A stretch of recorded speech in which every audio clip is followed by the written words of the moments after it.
Before we can secure AI, we need to know what exists, what matters, and what could go wrong. The identify function provides that foundation by helping us inventory AI assets, classify data, and model threats before choosing controls. We've built the governance foundation through compliance mapping, HIPAA, GDPR, and NIST CSF govern.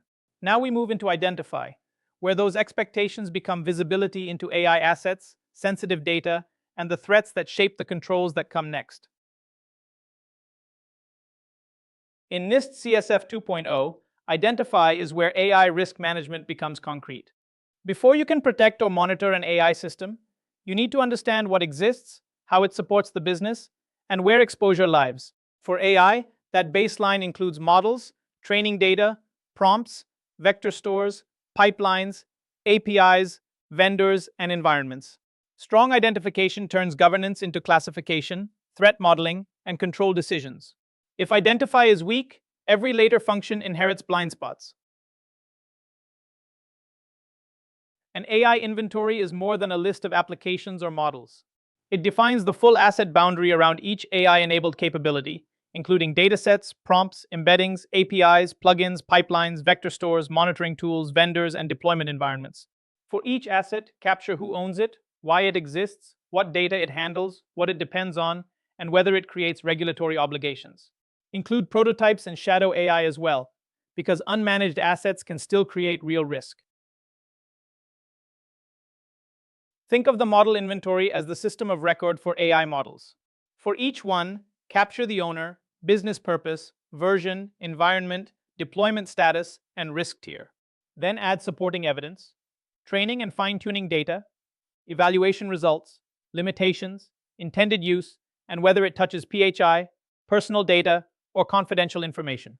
Include vendor, open source, internal, and embedded models, because governance gaps often hide in models teams did not realize they had. The inventory also needs to cover the data and pipeline around the model. Start with each dataset, where it came from, what rights or consent support it, how sensitive it is, and how long it may be kept. Then track the pipeline steps that change the data from ingestion through deployment. Prompts, instructions, embeddings, vector stores, and evaluation sets also need ownership and controls, especially in RAG systems, where they may contain business rules, regulated data, or confidential knowledge. AI risk rarely stays inside the model. It moves through the surrounding ecosystem: apps, APIs, plugins, agents, vendors, cloud services, and deployment environments. For each connection, ask who can access it, what data moves through it, where it runs, and which trust boundary it crosses. Inventory development, staging, production, edge, and mobile environments separately, because controls often differ. Also capture authentication, monitoring, vendor obligations, and dependencies that could become failure points. Classification turns vague data risk into operational rules. In AI, labels cannot stop at training datasets or documents. Prompts, inputs, outputs, embeddings, logs, and conversation history may all contain regulated or confidential content. Once data is tagged as public, internal, confidential, restricted, PHI, personal data, or special category, that label drives controls: who can access it, how it is encrypted, how long it is retained, where it can be shared, and how closely it is monitored. Business criticality asks a direct question. If this model fails, who gets hurt and how badly? Models that support clinical care, eligibility, fraud, security, or legal decisions deserve higher scrutiny because their outputs can affect health, employment, credit, services, safety, or rights. Scoring criticality across confidentiality, integrity, availability, fairness, explainability, and oversight turns broad concern into priority. The higher the score, the stronger the testing, monitoring, access review, and incident planning should be. Once inventory and classification are in place, the next question is where to focus first.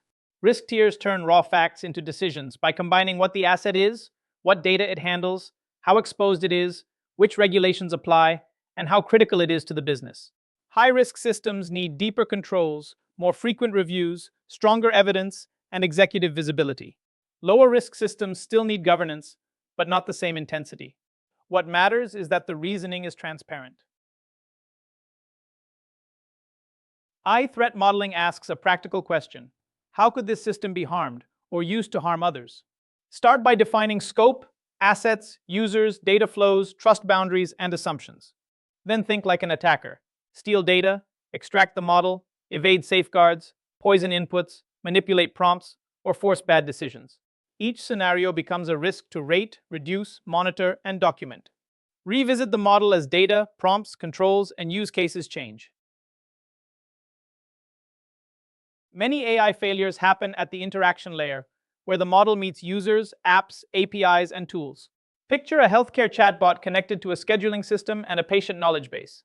A malicious prompt could ask it to ignore instructions and reveal private data. Weak permissions might expose logs or admin functions. A vulnerable plugin could pass data to the wrong service. The lesson is straightforward.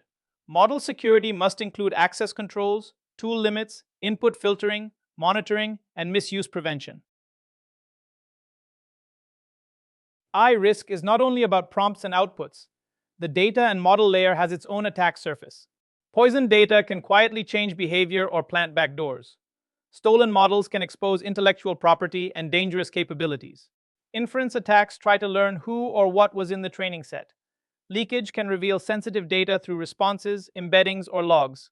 Treat the dataset, the model, and the surrounding telemetry as protected assets throughout the lifecycle.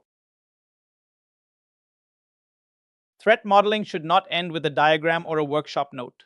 Each threat should become a risk register entry. What could happen? Which asset is affected? How likely it is? How severe it would be? Who owns it? And when mitigation is due. From there, map the risk to concrete controls, such as access management, encryption, monitoring, or secure SDLC tasks. Capture evidence and review triggers as well, so progress can be audited and the model stays current. The identify function turns AI from a black box into governable assets. By inventorying systems, classifying data and criticality, and modeling AI-specific threats, you create the evidence base for stronger controls. Next, those outputs will drive protect, detect, respond, and recover across the AI lifecycle.